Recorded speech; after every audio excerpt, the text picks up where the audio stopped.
Esse é o Ancapso e nós vamos falar agora do otimismo que está reinando na casa do Bolsonaro. O Bolsonaro, que está em prisão domiciliar, parece que está otimista e está vendo luz no fim do túnel. O que isso quer dizer para a gente? Quer dizer que está rolando as negociações mesmo, né? Como eu falei para vocês, teve lá o exame dele que mostrou que ele está com gastrite, alguma coisa, não sei o que lá. A gente sabe que está tendo muita negociação lá em Brasília. E a coisa parece que está caminhando para algum desfecho aqui, ó. Aliados de Bolsonaro pediram prazo à Casa Branca para aprovar a agenda anti-STF no Congresso. A agenda, o pacote da paz no Congresso, né? É o que André Sadi quer dizer aqui. Mas parece que o Eduardo Bolsonaro conversou com o pessoal lá nos Estados Unidos, pediu um prazo de 3 semanas para fazer as acomodações e votar a anistia aqui no Brasil. Será que vai dar certo isso daqui? Será que vai conseguir? Porque a visão que a gente tem do Congresso é o contrário, né? O Congresso está ao contrário, querendo aprovar a lei da censura, que o Lula quer fazer censura lá, botar um órgão federal. Vamos entender esse caso aqui. Essa notícia foi sugerida por Brasil é o país mais corrupto do mundo, Peter Sem Barba tem boquinha de gaveta e várias outras pessoas. Obrigado aí ao pessoal que sugeriu notícias lá no nosso site, no visãolibertaria.com, e obrigado a você que está assistindo o nosso vídeo. Se você gosta do nosso conteúdo, por favor, deixa o seu like e se inscreva aqui no canal, né? Pois bem, então tá aqui, ó. A matéria da Veja diz que o Bolsonaro recuperou o otimismo e está vendo uma luz no fim do túnel. É o que eu falo para vocês. É lógico que abertamente ninguém vai dizer que vai recuar. O STF em momento algum vai dizer que vai recuar, o governo Lula não vai recuar. Mesmo no STF, o Alexandre de Moraes, ele não vai recuar mesmo, tá? Ele não é só falar, não, ele não vai recuar mesmo. Mas os outros ministros, o pessoal está negociando, porque está vendo que a coisa está indo para o buraco, que não dá para ser assim. O governo Lula também, pelo Lula, não voltaria atrás em nada. Mas o problema é que o pessoal já está fazendo o trabalho de negociação nos bastidores, né? Então diz aqui, ó. Em prisão domiciliar, o ex-presidente Bolsonaro aproveitou o Dia dos Pais para reunir a família. Até os vereadores Carlos Bolsonaro do Rio e Jair Renan de Balneário Camboriú estavam em Brasília para prestigiar o pai. O único ausente foi Eduardo Bolsonaro, que se mudou para os Estados Unidos. Apesar das restrições impostas pela justiça ao patriarca e da iminência de condenação de Bolsonaro pelo STF, né, ou seja, o pessoal da esquerda não pode esquecer de falar, não, porque ele vai ser condenado, não sei o que lá. Eles falam sempre isso, tem um motivo, tá? É porque eles querem incutir na cabeça de todo mundo que é inevitável, que não tem alternativa. E eu falo pra vocês, até coisa de 2 meses atrás eu diria que não tinha alternativa mesmo não, que eles iam condenar Bolsonaro mesmo. Hoje em dia eu já não tenho tanta certeza não, tá? Hoje em dia eu tô achando que vai ser difícil, mas enfim, a imprensa, é lógico, continua querendo condenar Bolsonaro, evidentemente vai continuar falando isso, né? A reunião familiar ocorreu em clima de harmonia e, como até a primeira-dama Michele Bolsonaro é cotada para empreitadas eleitorais, serviu de pretexto para conversa sobre políticas. Mesmo contrariado com a situação jurídica, Bolsonaro mostrou otimismo com relação ao futuro. Ele deixou claro que finalmente está vendo uma luz no fim do túnel, ou seja, uma chance de, mais cedo ou mais tarde, ser anistiado e recuperar os direitos políticos. Essa reviravolta seria possível graças a uma combinação de fatores. O motim de parlamentares bolsonaristas no Congresso, o pessoal não perdoa, né? A obstrução da oposição no Congresso teria devolvido o centro do debate o tema da anistia, que pode ganhar da tração e, se der certo, os planos dos aliados do capitão de convencer o Centrão a embarcar nessa aventura, né? O que tiraria inquéritos em troca de acabar com o foro privilegiado também.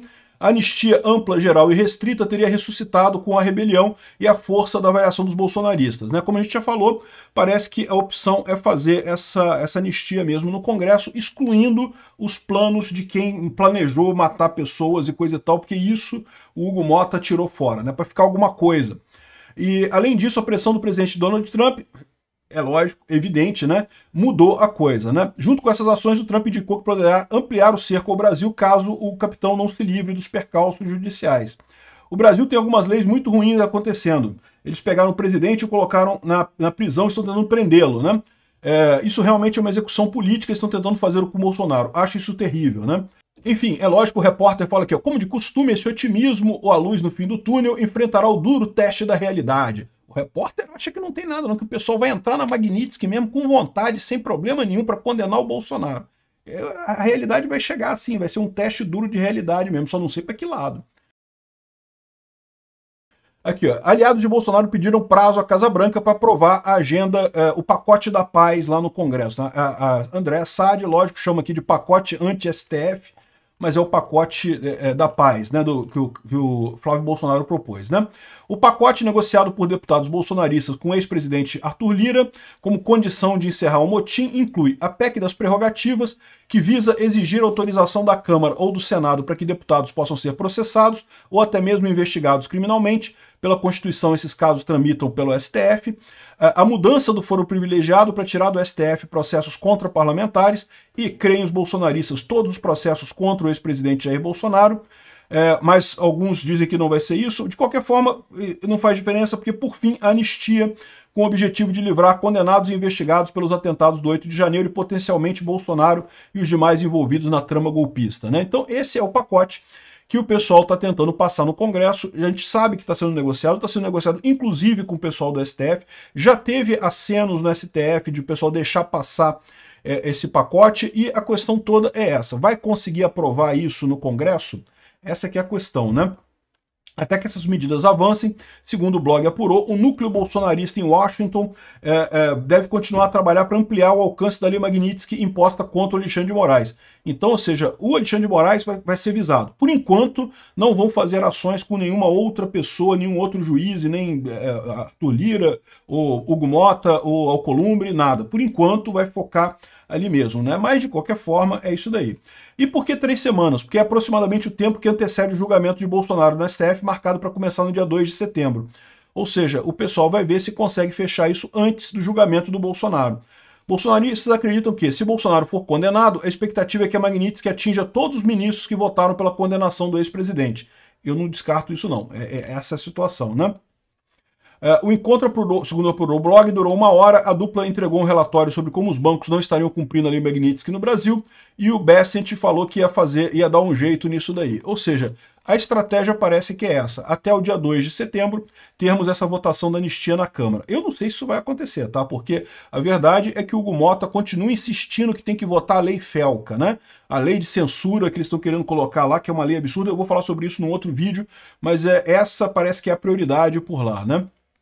Outra coisa curiosa é justamente o cálculo do STF para marcar o julgamento de Bolsonaro junto com o 7 de setembro. Então você lembra que alguns dias atrás a gente fez um artigo aqui falando que, olha só, deram um recado para o Xandão que está muito rápido esse negócio, né? Ele está acelerando muito esse processo. Pô. O processo normalmente, né, o processo da Marielle não foi votado ainda, não foi julgamento ainda, um monte de casos que está muito mais rápido, né? E o problema é que isso vai impactar com o 7 de setembro, que vai ter manifestação, né, do 7 de setembro. O calendário estipulado para o julgamento de Jair Bolsonaro fará com que as sessões sejam entremeadas pela manifestação da direita prevista para o 7 de setembro, o que pode levar a um acirramento das tensões entre o bolsonarismo e o STF. Mas, de acordo com interlocutores do Zanin e do Alexandre de Moraes, nem a segurança do STF nem os ministros consideram a coincidência de datas um fator de risco. A prioridade para os ministros é encerrar o processo antes de outubro, para que o destino de Bolsonaro, muito provavelmente a condenação, já tenha sido traçado um ano antes das eleições de 2026. Na verdade, o problema deles é aquilo que eu falei para vocês. Eles sabem que estão numa corrida contra o tempo, que esse processo do Bolsonaro não tem futuro, que vai vir anistia, vai vir soluções, e mais do que isso, quanto mais tempo demorar, menor a chance deles conseguirem essa condenação. Então eles estão querendo, de qualquer jeito, fazer a condenação rápida do Bolsonaro, porque mesmo que depois isso se desmanche, tenha anistia, que o Bolsonaro seja liberado para participar em 2026, o fato é que eles vão poder dizer que Bolsonaro também foi condenado. Bolsonaro, golpista, condenado pelo STF, coisa e tal, só foi liberado depois por uma anistia do Congresso. Enfim, é mais para fazer como um palanque político, né? Aqui, ó. Embora não haja regra para isso, o Lula foi condenado na segunda instância em janeiro de 2018 e preso em abril, 6 meses antes das eleições. Os ministros consideram que a antecedência de 1 ano, além de simbólica, proporciona uma margem de segurança. Porra nenhuma. O ponto aqui é justamente que eles estão com medo, porque o Lula, quando foi condenado, todo mundo sabia que o Lula tinha feito a coisa errada. Até o pessoal da esquerda estava se afastando do Lula quando o Lula foi condenado. Estava muito clara as provas, as evidências contra o Lula. Então não gerou nenhuma comoção a prisão do Lula.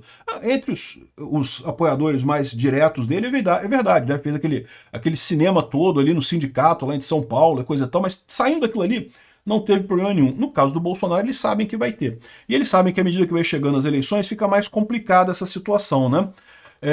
Aqui, ó, o cálculo leva em conta o fato de que uma das consequências da condenação criminal é a inelegibilidade. E se o Bolsonaro já tenha sido declarado inelegível pelo TSE em 2 processos, considera-se nos bastidores que há risco da decisão ser revertida depois que o Cássio Nunes assumiu o comando da Corte Eleitoral. Eu avisei para vocês desde o início isso, né? Isso pode acontecer. O Cássio Nunes, na presidência do TSE, pode, em tese, derrubar essas condenações no TSE. Daí a preocupação do Alexandre de Moraes de condenar ele a qualquer custo no STF antes das eleições. E, de novo, os jornalistas falam muito otimista, né? Não, que é certa a condenação, que ele vai ser condenado, e vai estar inelegível.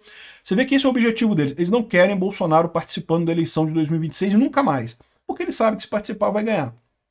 E aí, a preocupação deles é essa. E aí que eu digo para vocês, isso explicita o caráter de perseguição política desse processo, e mais do que isso mostra que a esquerda já está meio, até ela mesmo duvidando dessa questão de se vai realmente condenar Bolsonaro. É o que eu falo, se fosse a coisa de 2 meses atrás, eu diria que Bolsonaro ia ser condenado mesmo. Hoje em dia, eu já não sei mais, tá? Até a Transparência Internacional falou aqui, ó, prisão de Bolsonaro parece tentativa de silenciamento e tem fundamentos frágeis. Ela está falando aqui sobre a prisão domiciliar do Bolsonaro, né? O Bolsonaro recebeu a prisão domiciliar no dia 4 de agosto, porque no dia 3 de agosto teve manifestações e ele teria falado alguma coisa no celular com alguém, e até a Transparência Internacional, que é de extrema esquerda, entendeu que esse troço ficou estranho, tá? Enfim, repara que essa decisão da prisão domiciliar do Bolsonaro, o Alexandre de Moraes não passou ainda nem para o PGR, nem para ninguém da primeira turma. Está segurando a coisa, por quê? Porque ele está desesperado. Ele sabe que vai ter manifestações muito grandes no dia 7, ele quer dar um jeito de impedir esse tipo de coisa. Embora a imprensa e o Alexandre de Moraes tentem passar essa ideia de que não, está tudo acontecendo normal, nada mudou e coisa e tal, a verdade é que eles sabem que eles estão numa roubada. Não sabem por quanto tempo vão conseguir manter esse show. Obrigado por assistir o vídeo até o final. Além de curtir, compartilhar e se inscrever no canal, considere se tornar patrocinador com valores a partir de R$ 1,99. Clique no botão Seja Membro abaixo para saber as condições e vantagens de patrocinar o canal. Mais informações sobre o nosso projeto, visite nossos sites indicados na tela.